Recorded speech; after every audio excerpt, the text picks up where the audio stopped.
to tell you something. It is going to try to identify something about that muscle. Some of them have very interesting names, okay? But for our purposes, a lot of the ones that we're going to focus on are going to be superficial muscles, meaning muscles that we can actually palpate, okay? And they're going to be the ones that are more familiar. But you will find that the naming of those muscles, okay, will tell you something about them. It will tell you location. It'll tell you the size. It will tell you the way that those fibers are running, okay? Now, when we have the movement of muscle, picking up the book, picking up your book bag, walking, y'all have to remember how many muscles they said it was for walking. How many muscles it took? Over 200 muscles. Just to walk. To lift the one leg, 40.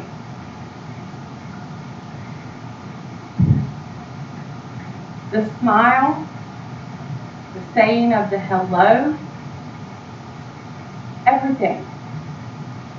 Okay? These muscles work together. They'll work in groups. There will be a huge number of them.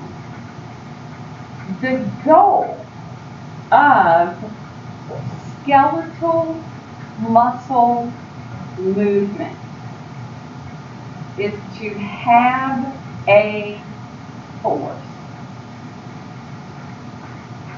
For skeletal muscle movement, every action that is given is one of moving something. Moving the pen across the paper. Opening or closing the eyelid. Making a sound.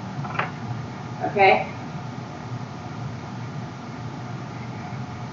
When this movement occurs, when we have muscles, the tendons, and the bones, because that's how we're getting the movement, okay? We're going to say that we have lever systems. What's a lever? Something that makes moving an object easier. In other words, the force that will be applied for the movement of that object is effective. There are certain components of a lever system. The components of a lever system, and this is true for anything that's a lever system. Can you think of something that's a lever system that I'm not talking about in the body? A seesaw. How about if I've got to move this big object and I take a huge bar and I put it under it and I use that bar to help give me some movement, okay? Believe it or not, these are activities that we're doing with our body, okay? We are using some type of force to make this body move.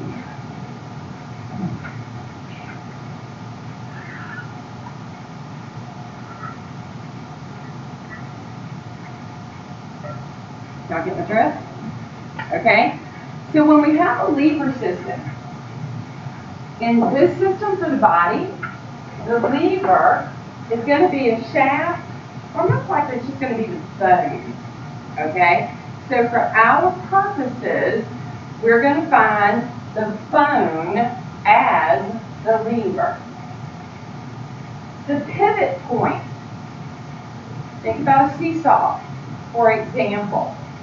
On a seesaw, that bar that runs through the middle that the board teeters on, okay, that would be our pivot point. That would be the fulcrum. All right?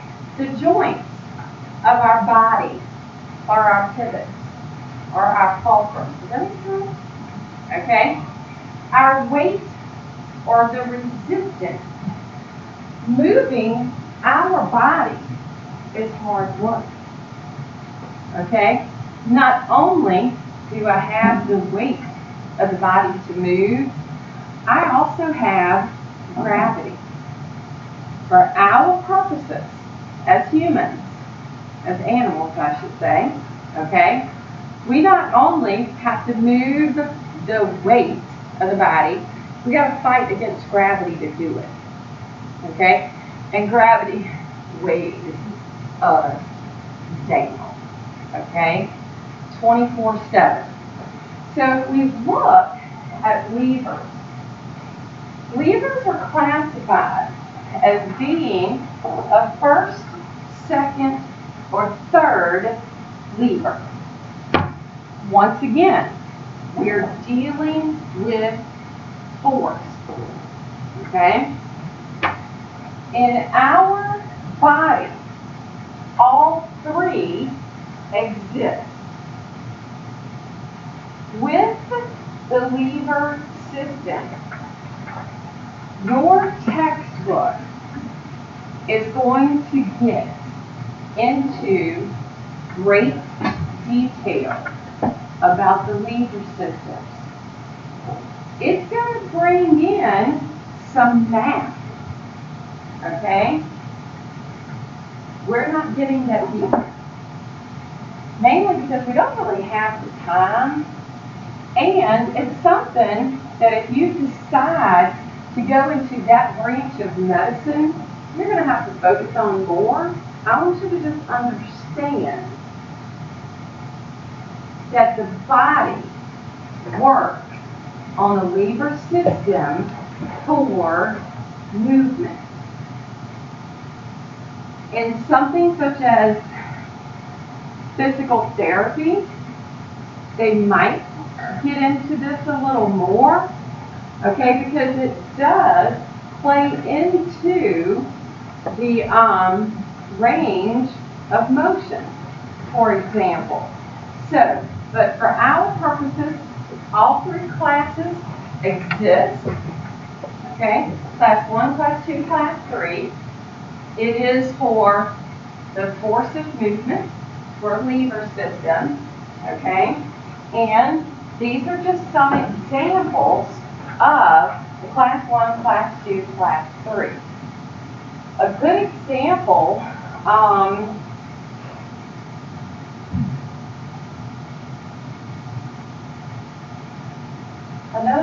other good examples, pushing up, stand on the tiptoe, okay? That would be one that falls under class 2. Oh, they've got some of them listed. But this is all I want you to know. Okay? I don't want you to try to do the math and determine any of these factors.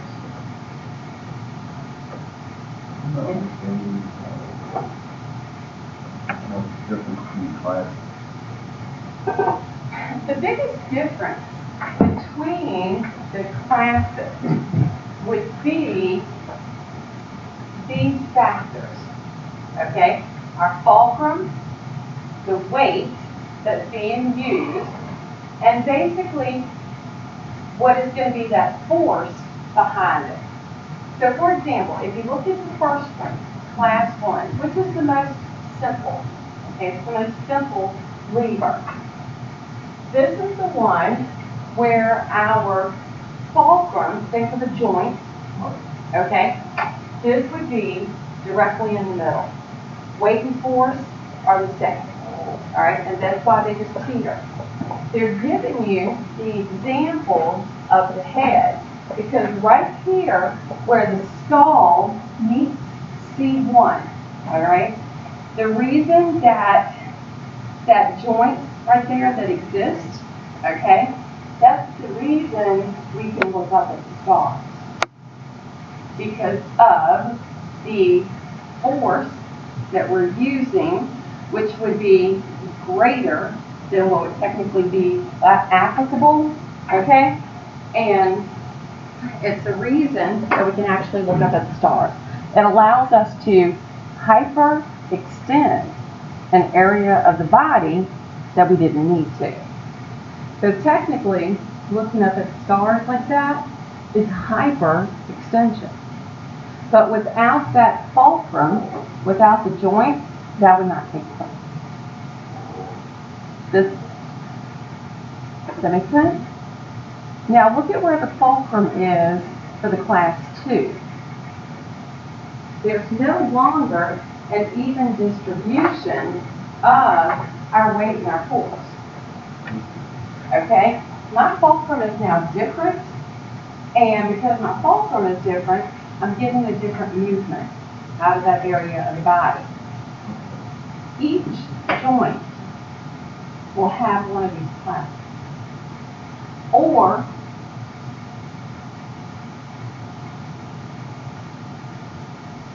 yes, each joint is going to have one of these classes applied to it. That's what so the fulcrum is Our fulcrum will be different because pressure, the weight and the force are going to be different depending on the movement. Okay? So each joint of the body will be listed as a different class. And all three exist in our body.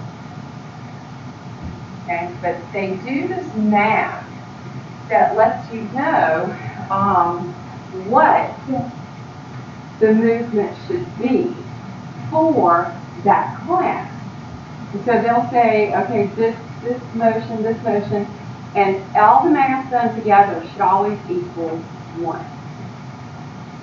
All right? I don't like math. Okay? It's not one of my favorite topics. And since I don't see if it's really need to get into it, so I don't get into it. Think of it as being able to give a mechanical advantage. Don't get too deep into them. Please. Now, the muscles of the body, which is what you guys are going to be studying, okay? Look around you right now.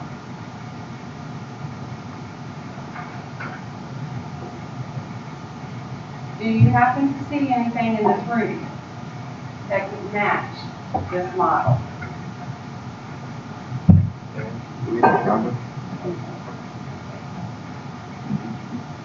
All right. So, what do you think is going to happen at the time of the lab practice? Now, is that the only thing you're going to need to know? All right. I see arms. I see legs. I see head and neck. I even see mini-me's back there in the back. All right. I don't know if the little man is in there, but we also have little man and the mini-me. I mentioned earlier, the muscles you're going to need to know are the superficial muscles. All right. One that you would actually be able to palpate. Okay? So for the tactile, or you want to do something like maybe separate some of the muscles or along with the leg muscle that pull off? Are you going to separate some of them and just get out a muscle and get the... Now, it would be unfair for me to say, to set out this muscle, which hopefully by the time you're done with the class, you're going to notice the difference.